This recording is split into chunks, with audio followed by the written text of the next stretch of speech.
വാവ്, മനോഹരമായ കളി. Royal Challengers Bengaluru ഒരു ഓവറും ഒരു ബോളും ബാക്കി നിൽക്കെ 5 വിക്കറ്റിന് ഗുജറാത്ത് ടൈറ്റൻസിനെ തകർത്തു വിട്ടു ഹോം ഗ്രൗണ്ടിൽ. നോക്കൂ, ആദ്യം ബാറ്റ് ചെയ്ത ഗുജറാത്ത് ടൈറ്റൻസ് മനോഹരമായി ബാറ്റ് ചെയ്ത സായ് സുദർശൻ. എന്തൊരു ക്ലാസിക് പ്ലെയറാണ് സായ് സുദർശൻ. 58 ബോളിൽ 100 റൺസ് അടിച്ചു. ദെൻ ബാക്കിയുള്ളവരെല്ലാം ശുഭ്മാൻ ഗിൽ ആയാലും ബട്ട്ലർ ആയാലും ജെയ്സൺ ഹോൾഡർ ആയാലും കുറേശ്ശെ റൺസ് എടുത്ത് സ്കോർ 205 പക്ഷേ ചിന്നസ്വാമി സ്റ്റേഡിയത്തിൽ 205 ഒരു വലിയ സ്കോറല്ല. പക്ഷേ തുടർന്ന് ബാറ്റിംഗ് ഇറങ്ങിയ റോയൽ ചലഞ്ചേഴ്സ് ബാംഗ്ലൂരു ഇന്നലെ ഇമ്പാക്ട് പ്ലെയറായിട്ട് ഇറക്കിയത് മറ്റേ വേൾഡ് കപ്പിലെ താരമായിരുന്ന ജേക്കബ് ബത്തേൽ, ഇംഗ്ലണ്ടിന്റെ. പക്ഷെ അയാൾക്കൊന്നും ചെയ്യാൻ കഴിഞ്ഞില്ല. 14 റൺസിന് അയാൾ ഔട്ടായി. കോഹ്ലി നോക്കൂ, ക്രിക്കറ്റിൽ എപ്പോഴും പറയും ക്യാച്ചസ് വിൻ മാച്ചസ്.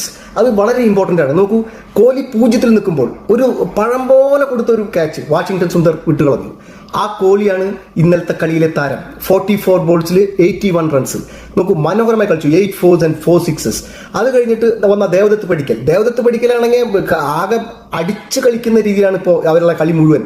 27 ബോളിൽ 55 റൺസ്, 6 പടുകൂറ്റൻ 6s. നോക്കൂ, അത് കഴിഞ്ഞിട്ട് വേറെ ആരും അത്ര നന്നായി കളിച്ചില്ല. പക്ഷെ ലാസ്റ്റിൽ ഫിനിഷിംഗ് കൃണാൽ പാണ്ഡ്യ ശക്തമായ അടി 2 ഓവറിൽ.